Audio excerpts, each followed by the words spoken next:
Dear boys and men of America, and any compassionate and rational woman, what happened with Brett Kavanaugh should frighten every man and prove to you that the left doesn't care about you. In the world that the left wants to create, at any moment, a woman can ruin your life based on uncorroborated claims of sexual assault. No proof whatsoever. If she says it happened, you can lose everything you've worked for, and your family, your career, your lives can be destroyed. They seek to destroy due process and make men guilty until proven innocent.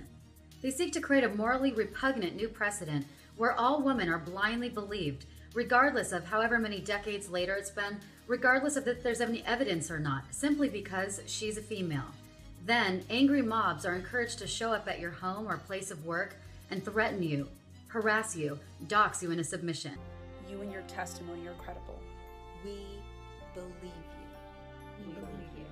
We believe you. The world that the left wants to create is a world where men's lives matter less than women, or not even at all. Women are helpless victims and inherently more honest, trustworthy, and innocent, where men are inherently liars. It's a world that indoctrinates boys and men into feeling ashamed of their own identity. This radical and angry brand of feminism and leftism isn't interested in gender equality. With their constant mantras of the future is female and men need to shut up, they're not even hiding their agenda. They want the complete subordination of men. But really, guess who's perpetuating all of these kinds of actions? It's the men in this country. And I just want to say to the men in this country, just shut up and step up. The left is systematically destroying goodwill and trust between men and women. No man or boy is safe in the world that the left wants to create. The classical liberal party is no longer what it used to be. It's been hijacked and transformed into a radical, unhinged mob intent on keeping us dumb, divided, asleep, and controlled. We've seen how low the left will go in order to regain power and control, and to manipulate and brainwash we the people. Because for them, the ends justify the means. You demonize, and then we call it the wrap-up smear. If you want to talk politics, you call it the wrap-up smear. You smear somebody with falsehoods and all the rest, and then you merchandise it. And then you write it, and they'll say, see, it's reported in the press that this, and this. So they have that validation that the press reported the smear, and then it's called the wrap-up smear. Now I'm going to merchandise the press's report on the smear that we made. And it's a tactic. But what do they even stand for anymore? For them, truth and common sense is considered hate speech.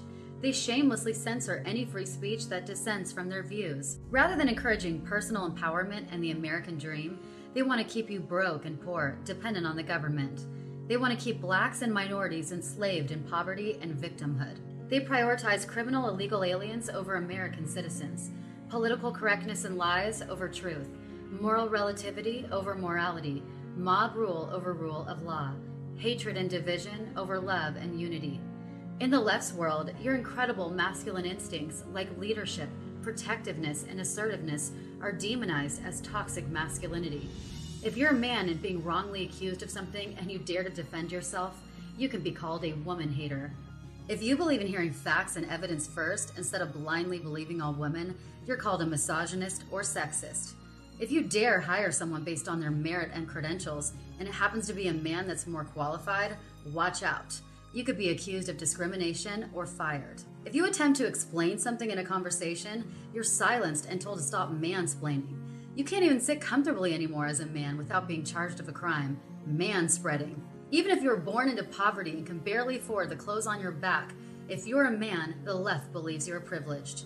With the left constantly implying that men are dangerous predators, you can expect that if they gain power, they will continue to create harsher punishments to criminalize masculinity and normal male behavior.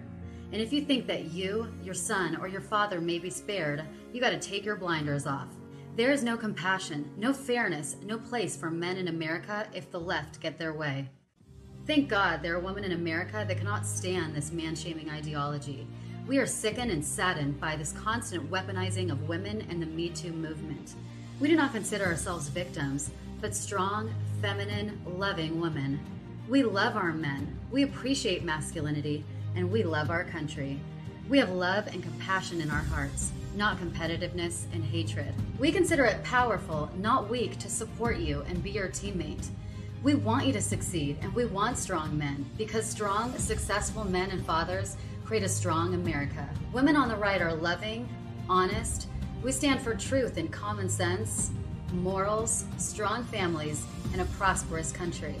And we want to let you know that we see you, we appreciate you, and we love you. And we welcome you with open arms. I love you and appreciate you. We love you. We love you. We appreciate you and we love you. Vote red this November and just say no to this insane Democratic agenda to destroy our boys and men. And let's make the world a better and more loving place for women and men and all Americans. Let's make love great again. Walk away from the destruction of the left. Vote red, or America and your voice will be dead.